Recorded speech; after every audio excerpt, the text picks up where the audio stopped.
I'm Marissa Norcross. And I'm Dave Freund, and this is The Next Page. Hello there. Hi, happy anniversary. Happy anniversary to you, too. We are 2 today. Yes, our podcast turned 2. 2 years old. Hopefully not the terrible 2s.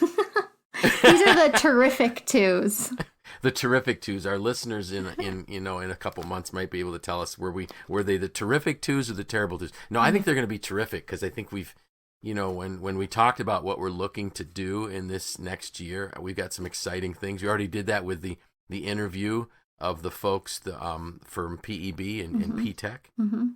I think we got a great topic today. I'm going to make you wait. I'm going to hold some suspense to not tell you what we're going to talk about next week, but I've got some ideas that I think are going to be great. Great. So, wow. This is our 105th episode. Wow. So when we started 2 years ago, did you think we'd last 2 years? Yeah, I did. Really? I did. Okay. I mean, I knew we had committed. Tim said we had to do it for, 6 months? A year. Or a year. Okay, a year. No, he told me a year. We had to commit to a year. So, we already had it in our minds that we'd be doing it for 52 episodes. So I don't know. I think it's just part of who I am now. Same here. It's like just every we week. do this every week. We do a podcast. Yeah. And my goal too is, and I know it's yours, that we don't want to just do a podcast. We want to add value to our listeners. And I'm hoping we're doing that. I'm hearing good things from people. People are responding and I hope you're seeing those too, so we're doing it. Yep. And today, I think when people looked at my blog post this morning, they were shocked. Because this is not what I would sound like, because the title was, Your Employees Are Not Your Greatest Assets. When I first saw this come through, I opened it, I saw the title, and I was like, okay, I'll have to come back and change that. It's a typo. They screwed up on the title. And then as I read it, I said, okay, nope, I guess I will leave it. But yes, so it definitely got my attention.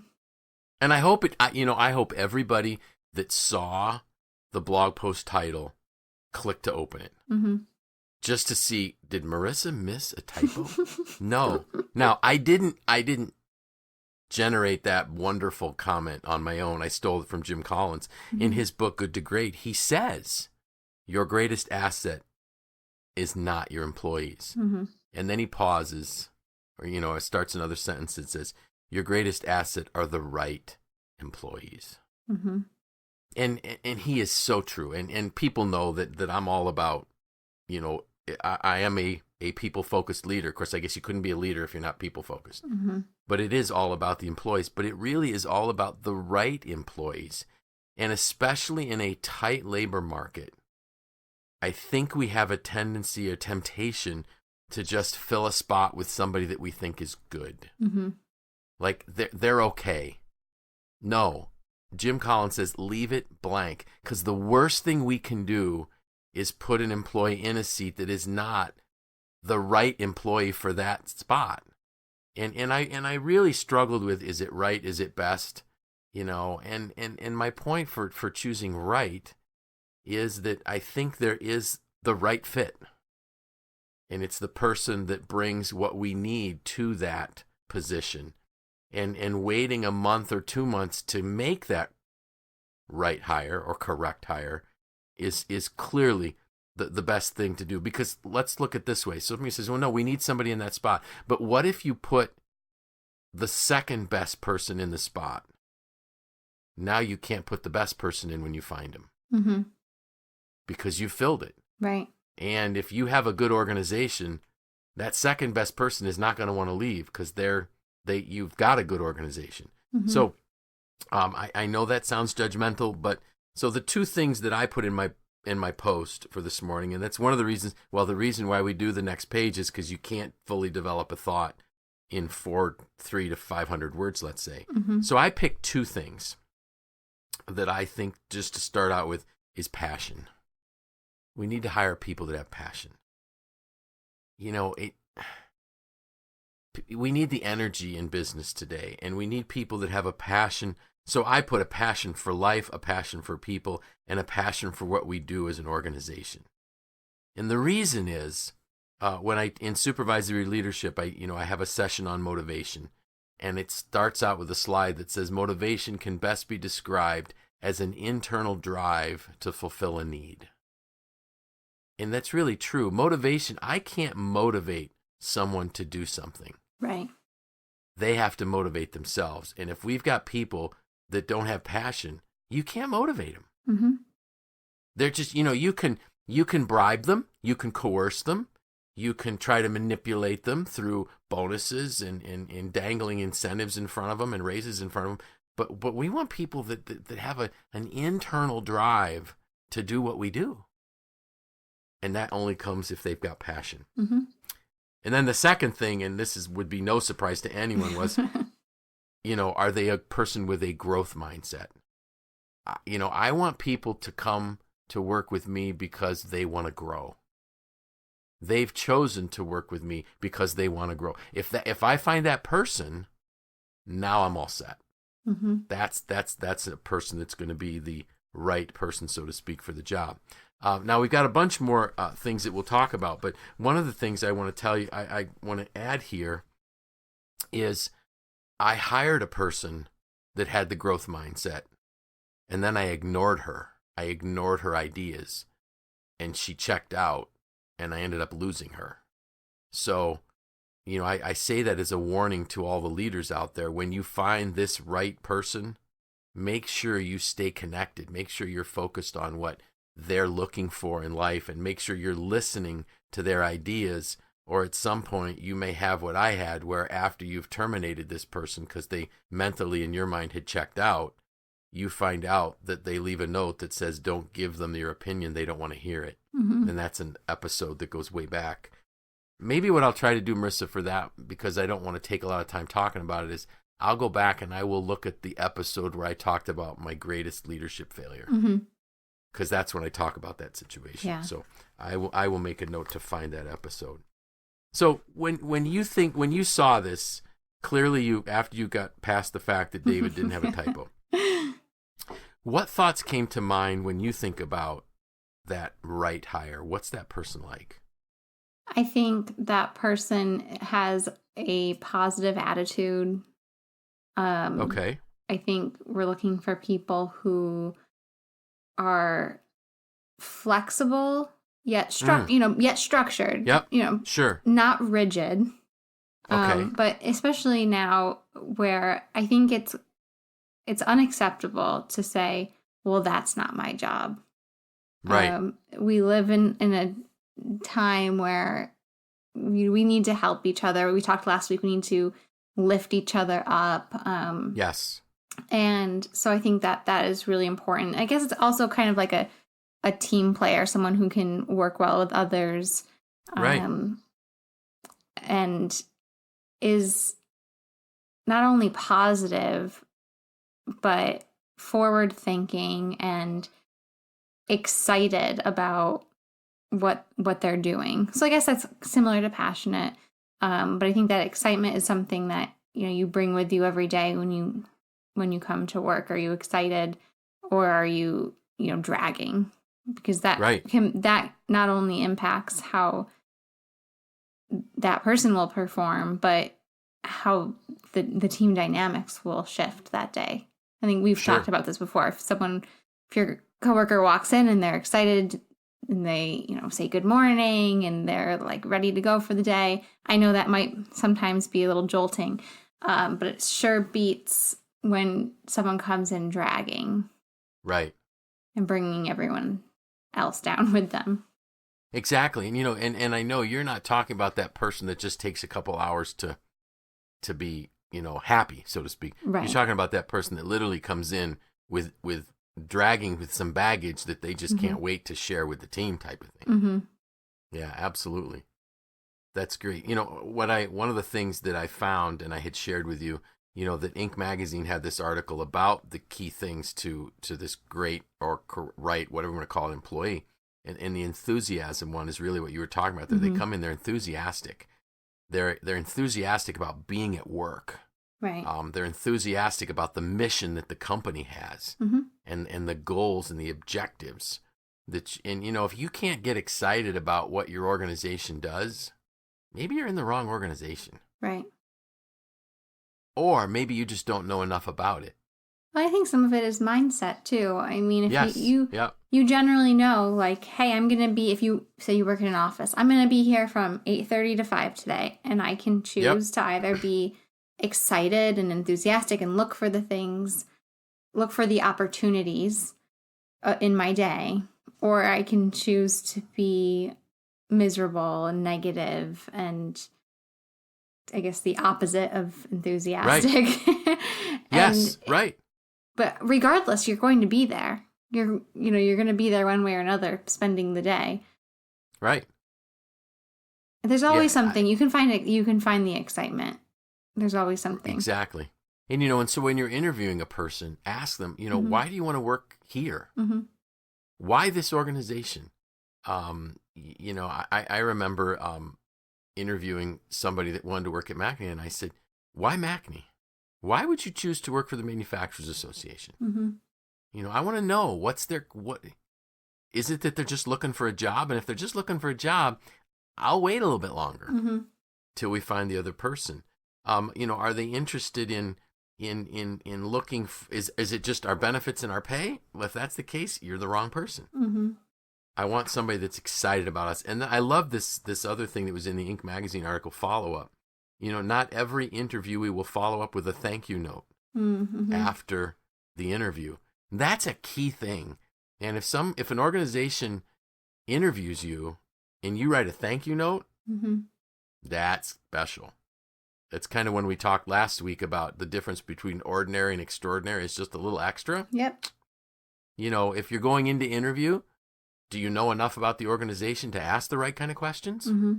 That shows you did your homework. I like this one too, the curiosity. Yeah. Does this person show curiosity? Are they interested in where the company's going? Mm-hmm. Are they interested not just in, okay, what's my upward mobility opportunities? Now that is what they're interested in, but there's got to be a deeper driver than that. So what do you think it takes to be a good listener? Like, how could we, here I go asking you questions I didn't tell you I was going to ask, which are most of the questions I ask you, I never told you. But what do you think are characteristics of a good listener? From the perspective of, like, if I was interviewing someone, how could I tell if they were a good listener? Yeah. That's a hard one. Yeah. You just made it harder on yourself. Right. When you qualified it down to as I'm the interviewer. Well, let's start with the easy one. So what would be the characteristics of a good listener, period? Like, just in general. Giving your full attention, so not doing other things while you're listening. Like looking at your phone or... Right, not looking at your phone. Yeah. Or otherwise daydreaming. Sure. I think it helps if you can verbalize back what you just heard. Sure. So if, you're being asked a question, or if you're asking a question, look for the person to respond in a way which makes sense, which shows that they listened to what you asked, but they might include some of the details that you had in your original question. Exactly. And perhaps take one of your questions and ask a clarifying point to that. That's proving that they can process what you're saying. Right. And the key is that good listeners build relationships. They're good at relationship building. They're authentic listeners. Maybe also you're looking for, you're asking a question. Someone says, well, so as I'm hearing your question, I'm thinking this. Right. That type of thing is what you're going to want to be looking for in that interviewee. Because this listening piece is huge. And we live in a day and age where people live by, short sound bites. So can somebody actually sit there and process a longer conversation? Right. And I was going to mention, it's not always, just because someone's a fast responder doesn't mean that they were listening. Often it's the opposite, because if you're asking a complex question that, would take more than a yes or no response. Right. To really listen and process, you're doing them separately, not listening with the intent of spitting something back out because you'd skip the process step. So I think, looking for that. Are the wheels turning when you're talking? Exactly. Years ago, I used to do a session as part of supervisory leadership on interviewing people, interviewing skills. Mm-hmm. And I had a great video that I would show that shows how long ago it was on behavioral interviewing.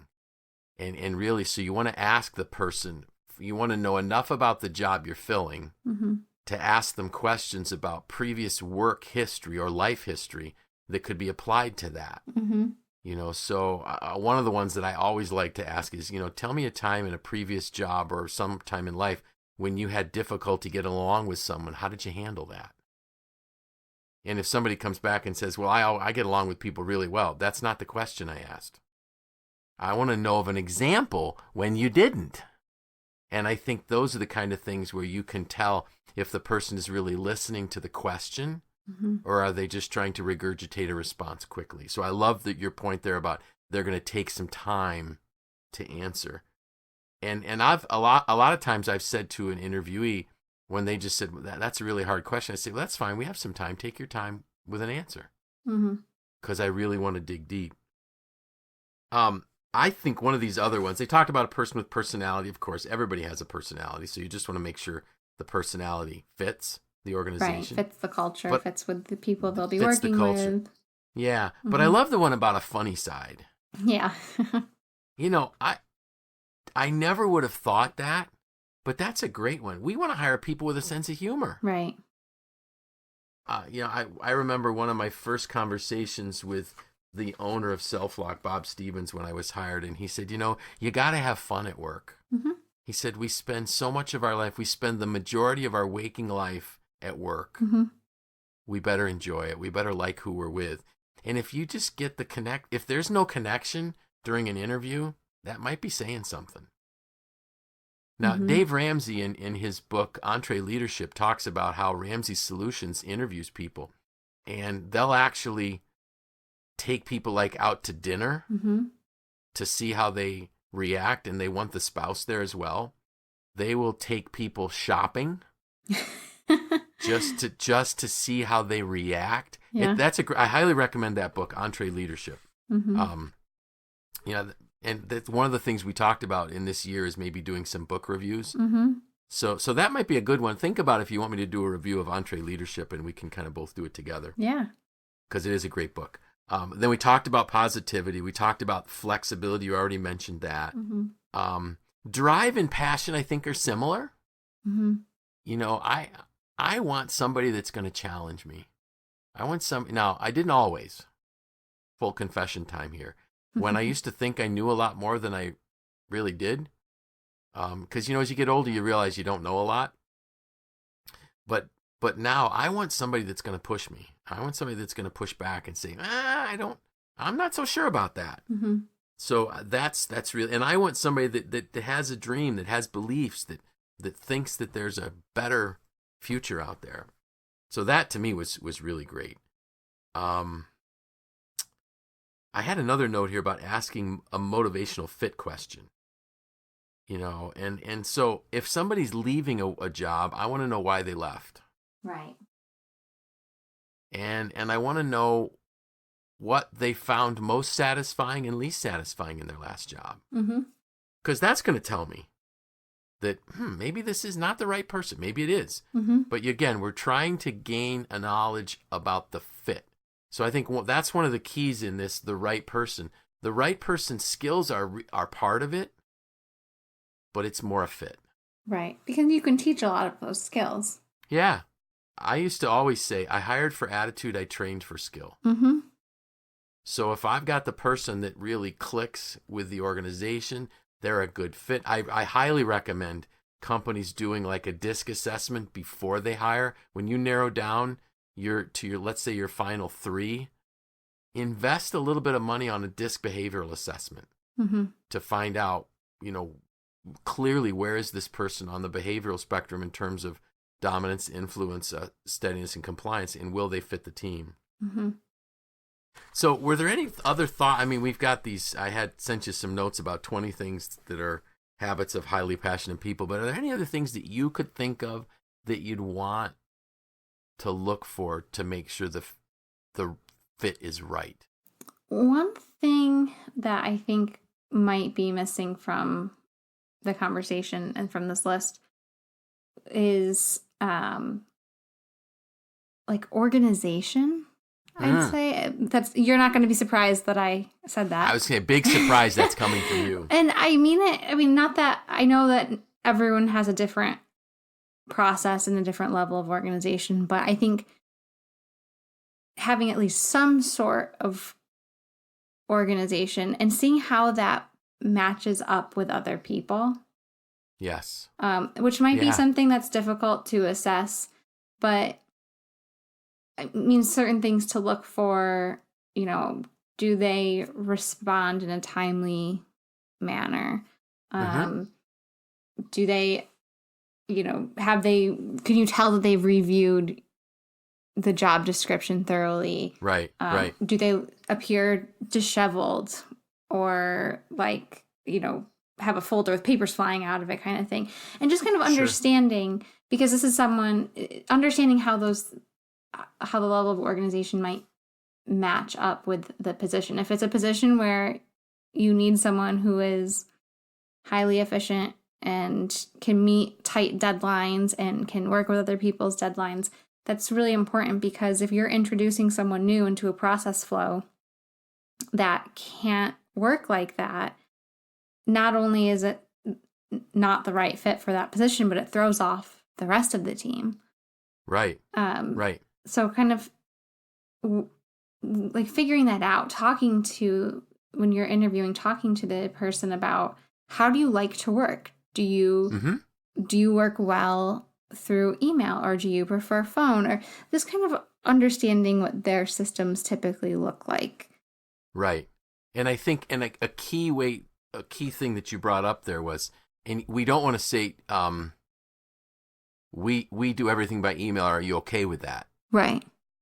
But we're going to say, you know, how do you prefer to work? Yeah. Do you prefer to work? Like you had mentioned there, you know, do you like working with email? Do you like working via, you know, phone or face to face? And without turning our cards over and showing what our organization does, because that's, if they really want the job, they're going to agree with whatever we say, unfortunately. One of the things you were talking about organizing, one of the things I thought about was, you could say, you know, how do you typically structure your day? Right. I was going to say, how do you manage your time? Right. How did you, you know, because what I want to find out is, do they have a time management, life management kind of system? Right. You know, that could also then, for instance, you know, do you have a growth plan? And I want to emphasize that there's not like a right or wrong answer. Yeah. It's does it fit with the people that this person will be introduced into? Right. / the way the organization functions. Yep, exactly. We may actually interview a person that is not a good fit for us, but we may know an organization where they're the perfect fit, and then being able to help them find that position. Some of the habits that I thought were interesting, you know, Kirsty, the excitement, courage, and I loved how, you know, courage is something that is built up. It's like a muscle. You need to exercise it. You build it up. It's not. So I want somebody that's courageous, that has, you know, at some point in their life taken some risks to try things that they've never tried before. You know, determination, positivity, that was good. Single-mindedness, and I thought this was interesting, because we all want people to be able to you know, embrace a lot of things, but what they meant by that was to be able to focus on what's important when it's important. You know, and so I think I kind of touched on, there was another thing here, non-balance, and what I meant by that, what I took from what these folks were saying was, there is no such thing as a true balance in life on a daily basis. It's a seasonal balance. You know, there are going to be times when my job is requiring more than my normal 10-hour day, let's say. There are going to be times when I might have to work 12 to 14 hours, but then there also will be times when I can leave early type of thing. So I don't want people to think that you can find a job where I get to work my 8 and hit the gate every day of my work life. Right. Maybe if you want to end up being, in maybe a retail function as a clerk or something, but you're not going to build a career on that. And knowing what's important when it's important. And our listeners know that you made decisions for what's important when it's important for your daughters and your husband, and that I fully support that that's I guess what I'm trying to get at when I talk about that. The self-motivated we already talked about. I love this one, realistically dreamy. I want people that are always dreaming for what yet can be accomplished. And it doesn't mean we're not satisfied. It just means that we're always looking forward, not living in the past. Right. And to me, that's crucial for anybody that I want to hire. I don't want somebody that wants to live in the past. How about this number 20 here? This excuse free. You cannot move from excuses to success. It doesn't happen. And with my coaching clients, whenever I'm having a conversation with one of them and they're talking about, a failure, because guess what? We all fail. I always say, what'd you learn from that? And it can't be, well, I had a lousy team. Okay, why'd you have a lousy team? What'd you learn from that? Because until they're willing to look at the failure and say, wow, I screwed up. Better not be that stupid again. I'm going to do this, this, and this. Great. Right. Now we can move forward. So I was excited about this topic. I think it's it's really important, and especially now, I think. Yeah. Just to think about, okay, what positions are we looking to hire, and how can we make sure that we have the right fit? The right fit, exactly. Because, and when we do, our employees will be our greatest asset, without a doubt. And other organizations will be envious of the people we have. And my goal is not to make people envious, but I am competitive enough to be happy if they are. How's that? So, we covered it. Yep, and I'm not going to ask about next week because you already said it's going to be. I have an idea, but it needs to age a little bit more, and I'm going to have some time to think in the next few days because I'll be traveling again. So, anything exciting happening? So, as we record this, we're looking at Father's Day weekend. So, are there anything special? Yes, just gonna spend some time with spend some time with my dad. He's been out of town, so. It'd be good to see him, and of course, spending time with my husband. How about you? Great. Well, I'm traveling to Ohio for a planning meeting for the church conference that we have every summer. But I will be at my daughter's house for Father's Day, and we'll get to see my father-in-law as well, because he lives in Ohio. Oh, so, that's great. It's great. I'm excited about it. And you know what? I also get to spend a couple days in the car with my wife with nobody else around, and that's enjoyable as well. So, So with that, I think we need to end the second anniversary episode of the next page. Wow. Yeah. So I'm Dave Freund. I'm Marisa Norcross. And this was The Next Page.